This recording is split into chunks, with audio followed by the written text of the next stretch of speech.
If you remember when the Green Bay Packers drafted Jordan Love, people were highly critical of it because they said, why are you drafting a quarterback who is not going to start next year? Why not try to be competitive now?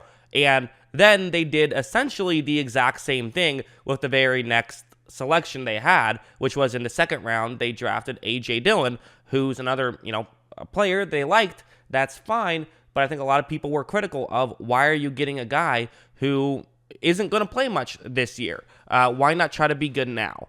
And obviously, Jordan Love didn't throw a single football in the playoffs, in the regular season or playoffs for Green Bay. A.J. Dillon did get some playing time, but only ran the ball 46 times. So he wasn't exactly out there constantly either. However, I will say with A.J. Dillon, he's looked pretty good. And so that is worth noting. And again, I still stand by, they probably should have used those draft picks to try and win a Super Bowl now, in my opinion. That's the way that I like to run a football team or a sports team in general, is when you're good enough, do go all in, try to win a Super Bowl. If it doesn't work out, it doesn't work out. But I think you have a better chance to win if you maximize your odds for like 2 years, as opposed to trying to, keep the same odds for maybe 4 years. That's just my opinion on the matter. However, I do have to say that A.J. Dillon still looks pretty good, and maybe this could help them. And I do understand the logic behind this move. So let's talk about A.J. Dillon and what he brings to the Green Bay Packers. And also, I probably should say, just because I know there's going to be some salty Packers fans mad at me for criticizing those two selections and just that line of thinking in general, all I have to say is there's a million different ways to win a Super Bowl, and it's all just about how do we value this kind of stuff. If you think that the better way to win a Super Bowl is by, staying competitive for 10 years instead of being really good for 4 years, well then, when you become a GM, that's what you can do. When I become a GM, I will, go all in when I have the chance. That's just my opinion. But anyways, let's jump into the film study. I blabbled on for plenty of time. Let's just get into it. So we'll start off with this play. This is the key thing that he does well. And this is what's going to get talked a bit to death with Dillon, but it's fair. So I'm not going to break down the whole play. He's running to the right. You see 94 there who I've circled. Watch what he's going to do. Rodgers takes a snap, hands it off to Dillon, and there's about to be contact right at the line of scrimmage, which is usually never good. And this is a lot of what you talk about with a halfback, is it's not necessarily how much yards per carry do you get. Yes, 5.3 yards per carry, that's good, but how are you getting those yards? And are you getting those yards just because you have a good offensive line in front of you, or are you gaining more yards per expected? And he is, because watch what he's going to do. Dillon does not go down easy whatsoever, and he picks up a good amount of yards on that play. So very good job, and the way that he sort of is able to lean forward and just make the play, that's really impressive, and it really does matter a lot. So I love that, especially when he's not your starting back. He's your number 2 guy because you still have Aaron Jones. That's a great just tool to have in your tool belt if you're Matt LaFleur and the Green Bay Packers. Like, this one's going to be another example of a similar thing, with just him being able to find a way to, run people over, or not even run people over, but just not go down easy when there is a ton of contact. So you see it's a lot of one-on-one matchups. Watch what happens. So right off the bat, Dillon takes the snap, and there is a window where he can run through, but there's also Tennessee players who are going to try to get close and create some contact. And this is where having a little bit of speed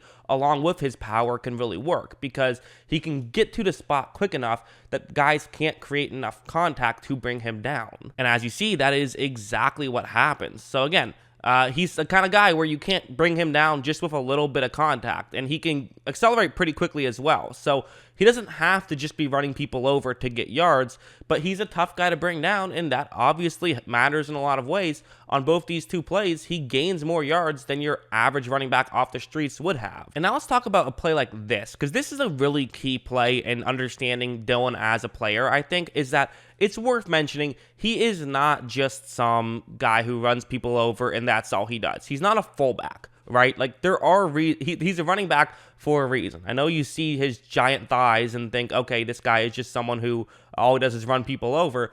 He does that, but there's other stuff. So on this play, it's really focus on the blocks on the edge because that's where Dillon is going to take the ball. And so, like, watch, right? When this play starts, Rodgers hands it off to him.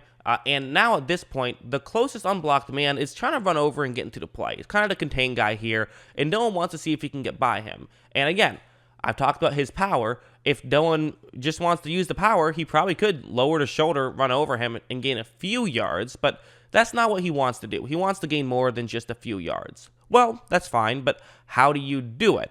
And the only real way to do it would be to try and sidestep him. And so watch how he is able to sidestep him, but then look at that move in open space. So again, part of that is it takes more contact to bring him down than other people, but it's also his ability to move laterally, which is a bit, I think people don't really talk about that too much, but he does have good footwork on top of being able to run you over. So that combination is the main reason why they went out and they drafted him. And one more play. This one is just sort of that fun one. This is not something that I'm really gonna, care too much about, but I care a little bit about. So on this play, it's gonna be, you see the blocking concept on your screen. He is running to the left of the screen. So Rodgers takes a snap, hands it off to Dillon, and at this point, so 92 for Tennessee is, kind of wrapped up. He can't see Dillon at all. Can't really use his hands to block it. So this is an unfair matchup right here. But it's also going to show how much power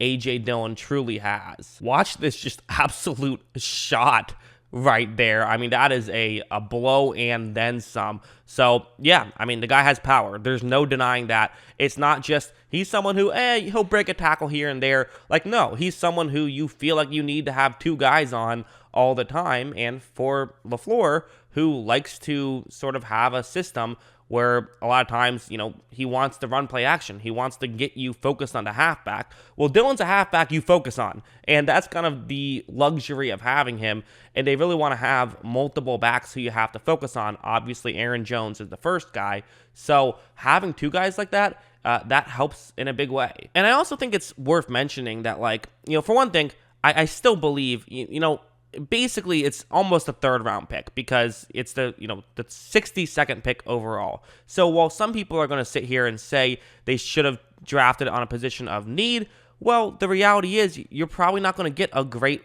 linebacker at that spot. You're probably not going to get a great wide receiver at that spot, the same way maybe you could argue it about, Love, which I do argue about Love. I think that there were good players on the board. At this point, A.J. Dillon might help your team more than that. So I understand the logic behind it for sure. And also, it's fair to say, you know what? I don't love the pick, but I still do like the player. Like, you can say both of those things. They're not contradictory because it's team building versus how you actually like the player. And I do like the player a good amount. So I think the Packers have a good player, and maybe it would have helped them last year to have someone else. This year, it's certainly going to help them to have A.J. Dillon, so this is where this pick comes in. This was a pick for a year in the future. Agree about it or disagree about it, but now they have a situation where it's a year in the future, and it could help. So, yeah, I like the player. What do you guys think? Let me know in the comments below. Always love hearing from you, and of course, as always, thanks for watching.